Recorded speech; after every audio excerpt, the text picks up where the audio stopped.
इसी दिल्ली में नदी पर बांध बनाया गया है।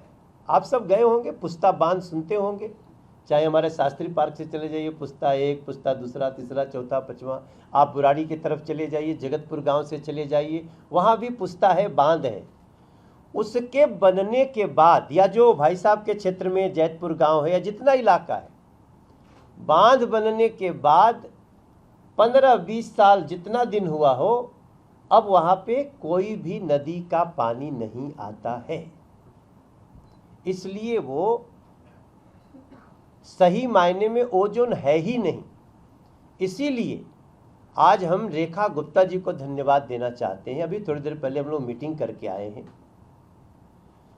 माननीय रेखा गुप्ता जी, मुख्यमंत्री ने बहुत दर्द के साथ आज सारे विषय को सुना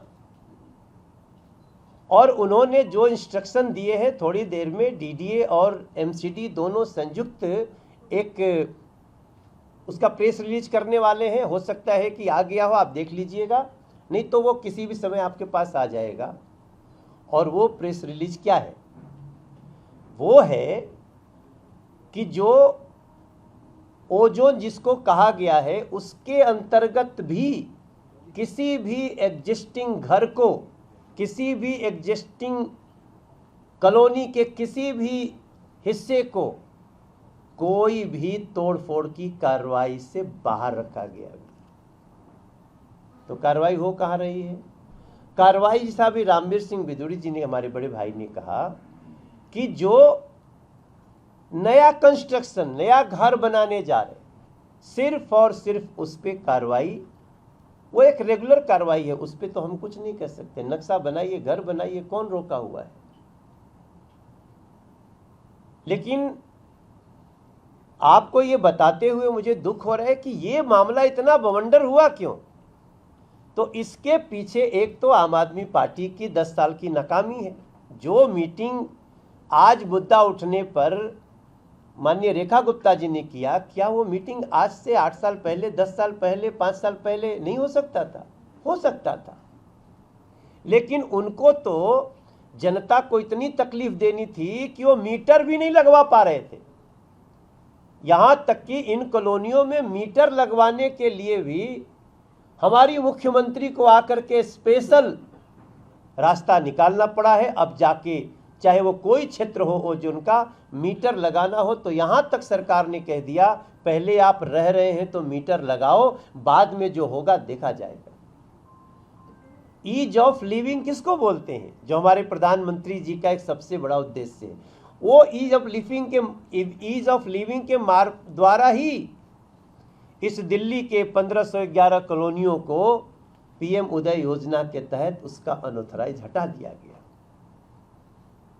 नरेंद्र मोदी जी 12 साल प्रधानमंत्री के रूप में पूरा करने जा रहे हैं और वो एक एक गरीब की चिंता करते हैं। एक एक जो व्यक्ति अपने मेहनत से 25 गज, 50 गज, 100 गज जो भी खरीद करके घर बनाया, उसको हर प्रकार से ईज ऑफ लिविंग देना चाहते हैं। अब यहां जो बात आई है, जिसके लिए हमको आपको बैठना पड़ा है, ये भी आम आदमी पार्टी के विधायक पार्षदों की एक साजिश है जो इतना बवंडर मचा चुके हैं। और इसके पीछे ये है कि वो खुद कब्जा करके बैठे हुए। आपको मुझे बताते हुए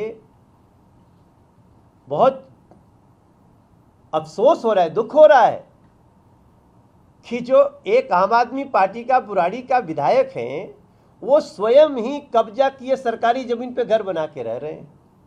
वो चाहते हैं कि इतना हल्ला होगा तो हमारा बच जाएगा। वहाँ के एक पार्षद हैं, जहाँ यहाँ पे चुनाव लड़े हैं, ये हमारे ब्रजेश जी, वो लगभग 12 एकड़ जमीन पर पहले झुग्गी डलवा के, अब झुग्गी को हटा हटा के अपना घर कंस्ट्रक्शन बनाना शुरू कर रहे हैं। वो चाहते हैं इस हल्ला में उसको हम बचा लेंगे।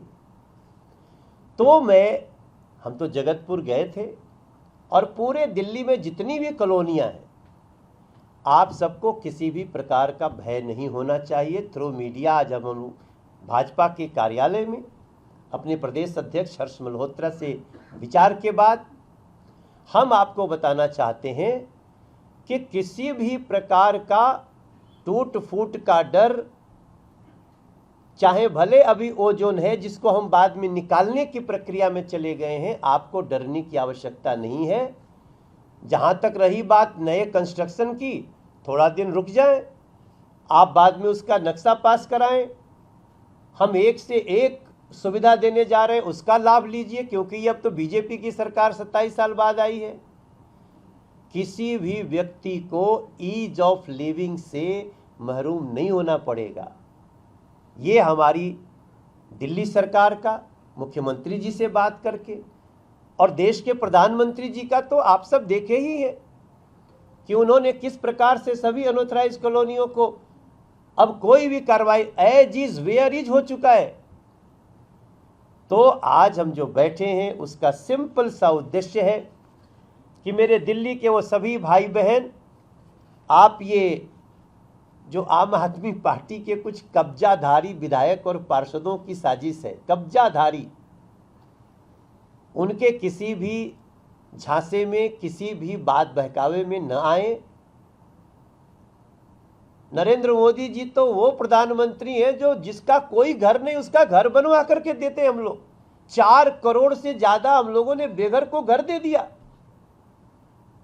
हम घर तिनका तिनका जो लोग जुटाते थे उनका भी घर देने वाले हैं हम लोग। तो किसी जनता को अपने लॉफुली जो है उसको कोई परेशानी नहीं होने वाली है।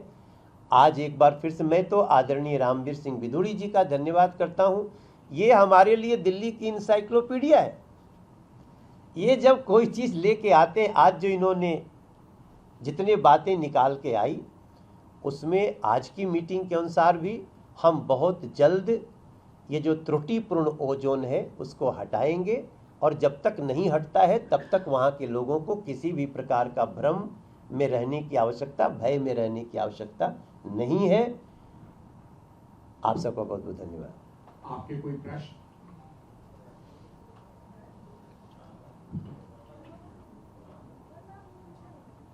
हाँ बोलिए बोलिए जी। जी थोड़ा आगे आ जाइए ना। अच्छा बोलिए, सुनाई दे रहा है।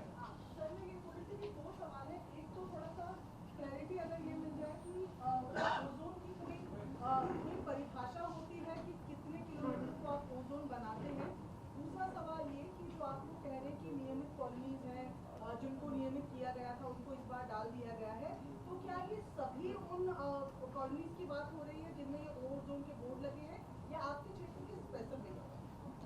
देखिए, प्रिंसिपल कमेटी ने डीडीए को डायरेक्शन दी कि बाउंड्री तय की जाए और डीडीए ने बाउंड्री तय कर दी है, अपनी रिपोर्ट सबमिट कर दी है। और डीडीए ने जो बाउंड्री तय की है, हम डीडीए से यही चाहते हैं कि उस पर अमल करें। डीडीए ने कहा है कि हम ओजोन को 2 पार्ट्स में बांट रहे हैं। एक वह पार्ट है जो यमुना के अंदर यदि कोई मकान बने हुए हैं तो वो एक्चुअल ओजोन है,